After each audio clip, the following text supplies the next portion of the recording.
Isang laban noon mga bay para sa bakanting PBF o Philippine Boxing Federation Fly title kung saan ay pinagharap ang dalawang Pinoy sa ibabaw ng ring sa Tagum City para maibigay ang bakanting titulo.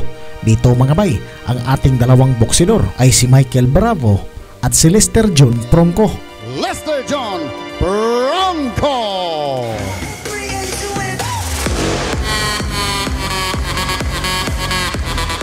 Si Prongko mga bay ay taga Malaybalay City, Bukidnon at may kasalukuyang kartada itong 9 wins with 6 knockouts na may 15 talo at isang tabla. The Chieftain Bravo! Are you ready?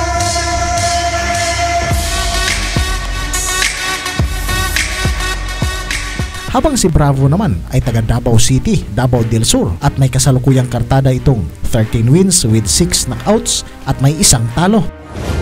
Umpisa na ng kanilang laban mga bay at naganap nga ang bakbakang ito noong Nobyembre 25, taong 2017. Dito nga mga bay ay unang bumira sa bodega si Bravo. Umaapaw nga ang enerhiya nito at ganadong makipagbasagan ng mukha. Hindi naman nagpahuli si Prongko at ipinamalas din niya ang kanyang diksi at bilis ng kamay.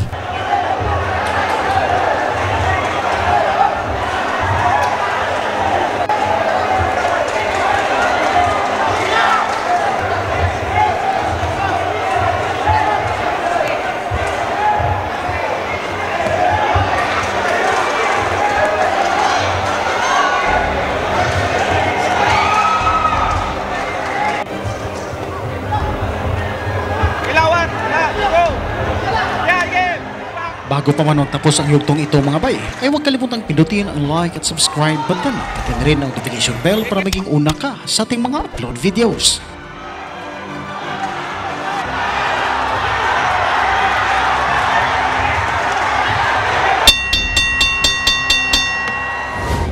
Mainit nga ang pagtatapos ng unang round mga bay at dito nga sa pangalawang yugto ng bakbakan ay nagawang kontrolin ni Prongko ang unang minuto ng laban. Ngunit kalaunan ay naabsorb naman niya ang mga mabibigat na lambayog at unti-unti niya itong iniinda hanggang sa mga huling segundo ng laban. Pero hindi sumusuko rito si Prongko at malupit rin ito kung makipag-brawl kay Bravo. Isang pressure fighter itong si Prongko mga bay at matibay rin ang panga nito na sa kahit anong suntok ni Bravo ay hindi ito apektado.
Pagpasok ng pangatlong yugto ng bakbakan mga bay ay epektibong nagagamit ni Bravo ang kanyang straight jabs para buksan ang depensa ng kalaban at bilang isang manubo warrior ay likas sa batang ito ang lakas kung saan nga si Prongko ay nagmistulang sako ng bigas na kanyang binuhat sa kanyang balikat.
At sa huling 10 segundo ng laban ay bagsak si Prongko nang matamaan ng right cross sa kanyang panga. Nakatayo pa man rito si Prongko mga bay, pero wala nang sapat na oras kaya ito ay na-save by the bell.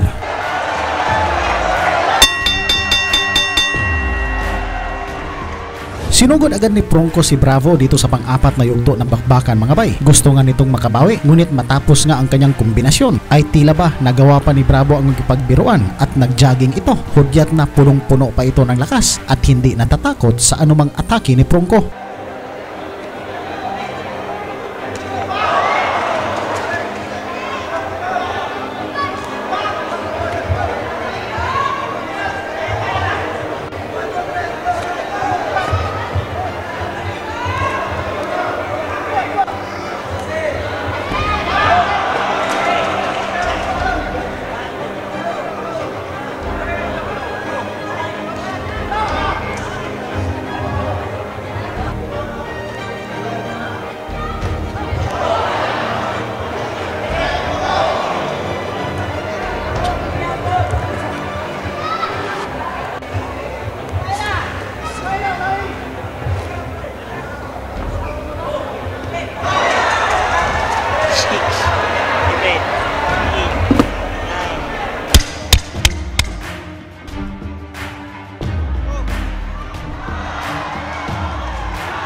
Sa panglimang yugto nga ng bakbakan mga bay ay tuluyan ng nilamon ni Bravo ang bawat segundo ng laban. Bumabawi man ang suntok si Prongko, ngunit baliwala na ito kay Bravo at patuloy lang ang paggawang pag-atake ng Manubo Warrior para dominahin si Lester Prongko.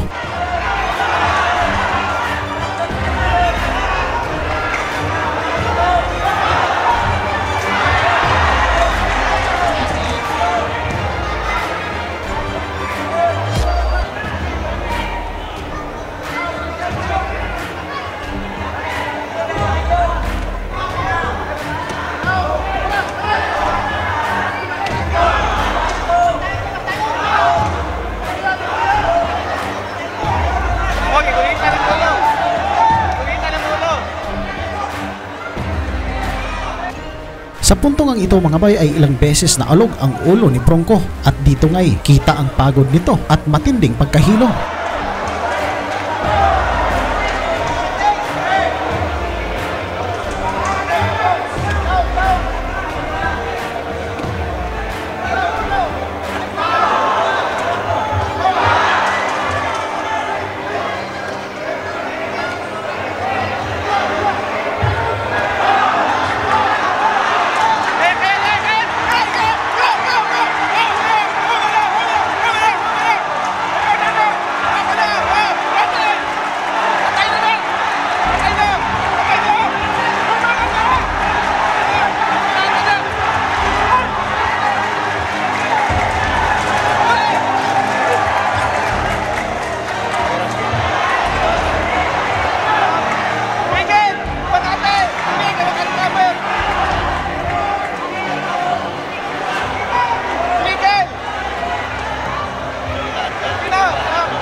At bago pa man magtapos ang round 5 mga bay, ay napuruhan ng matindi si Prongko dahilan para pumagit na ang referee at itigil agad ang laban.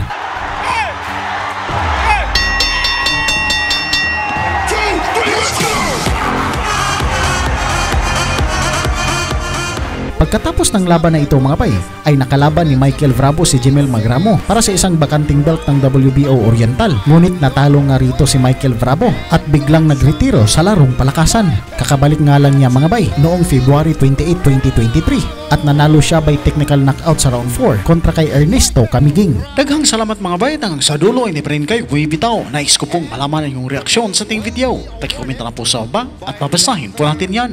Daghang salamat at sa Diyos ang lahat ng papuri.